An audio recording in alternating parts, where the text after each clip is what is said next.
नमस्कार, मैं हूं श्वेता रंजन और आप देख रहे हैं नेशनल खबर।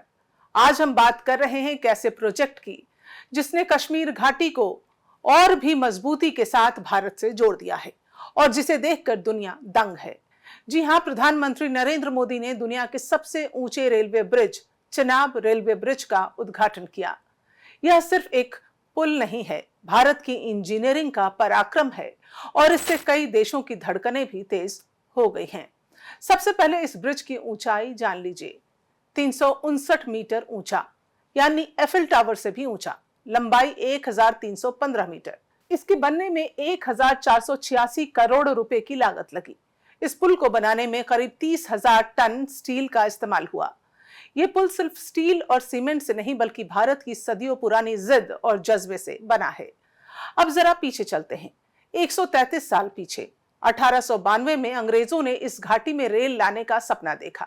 उनका मकसद था चीन से व्यापार को बढ़ावा देना, लेकिन तब कश्मीर की दुर्गम पहाड़ियां और तेज बहती नदियां हर योजना में अड़चन बनकर खड़ी हो गईं। राजा प्रताप सिंह ने भी कोशिश की थी, लेकिन 1925 में राजा की मौत के बाद सब कुछ ठप पड़ गया। आजादी के बाद भी हालात आसान नहीं हुए। 1947 के बंटवारे में देश की 40% रेल लाइनें पाकिस्तान के हिस्से में चली गई। 1965 की जंग ने दिखाया कि कश्मीर तक रेल पहुंचाना कितना जरूरी है। तब इंदिरा गांधी ने इस प्रोजेक्ट पर फिर से ध्यान दिया। 1972 में झेलम एक्सप्रेस जम्मू तक पहुंची, लेकिन असली चुनौती थी जम्मू से घाटी तक रेलवे लाइन को हर मौसम में चालू रखना। 1983 में इंदिरा गांधी ने जम्मू उधमपुर रेल लाइन का शिलान्यास किया। इसके बाद 1994 में पीवी नरसिम्हा राव ने Udhampur Srinagar Baramulla rail link project की नींव रखी। फिर 1999 में करगिल युद्ध हुआ। इस युद्ध ने इस प्रोजेक्ट की अहमियत को और बढ़ा दिया। 2002 में अटल बिहारी वाजपेयी ने इसे सेंट्रल प्रोजेक्ट घोषित किया, यानी केंद्र सरकार ने फंडिंग और निगरानी की जिम्मेदारी ली। 2003 में चिनाब ब्रिज का निर्माण शुरू हुआ, लेकिन मुश्किलें आसान नहीं थीं। बर्फबारी, भूकंप, बाढ़, दुर्गम पहाड़ियां, कई बार काम रोकना पड़ा। 2014 में प्रधानमंत्री नरेंद्र मोदी ने प्रगति प्रोजेक्ट के तहत खुद इसकी मॉनिटरिंग शुरू की और अब 22 साल बाद 2025 में ये सपना हकीकत बन गया। अब बात इस ब्रिज की सुरक्षा की। रेक्टर स्केल पे 8 तीव्रता तक का भूकंप झेलने की क्षमता, 40 किलो विस्फोटक से भी इसे कोई खतरा नहीं।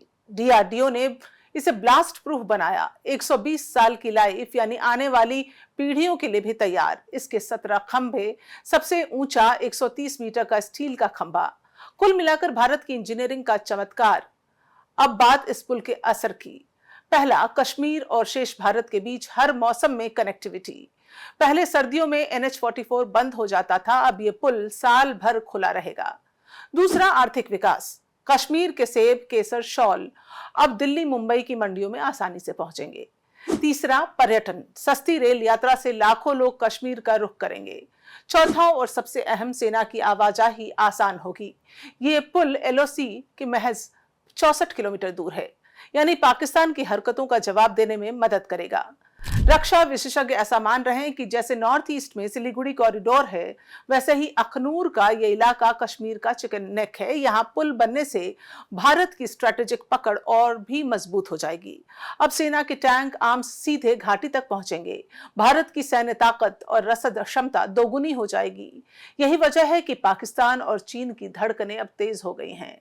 कश्मीर के विकास से उनकी रणनीति को बड़ा झटका लगेगा। तो दोस्तों, चिनाब ब्रिज सिर्फ पुल नहीं, ये भारत की तकनीकी महारत, सुरक्षा, ताकत और एकजुटता का प्रतीक है। कश्मीर को भारत से जोड़ने का सेतु बंध जो आने वाली पीढ़ियों तक हमारी एकता का गवाह बनेगा। क्या पाकिस्तान और चीन की साजिशें अब भी टिक पाएंगी? क्या कश्मीर का भविष्य और उज्जवल होगा? ये तो वक्त बताएगा, लेकिन आप हमारे साथ बने रहिए। हमारे चैनल को सब्सक्राइब करना मत भूलें।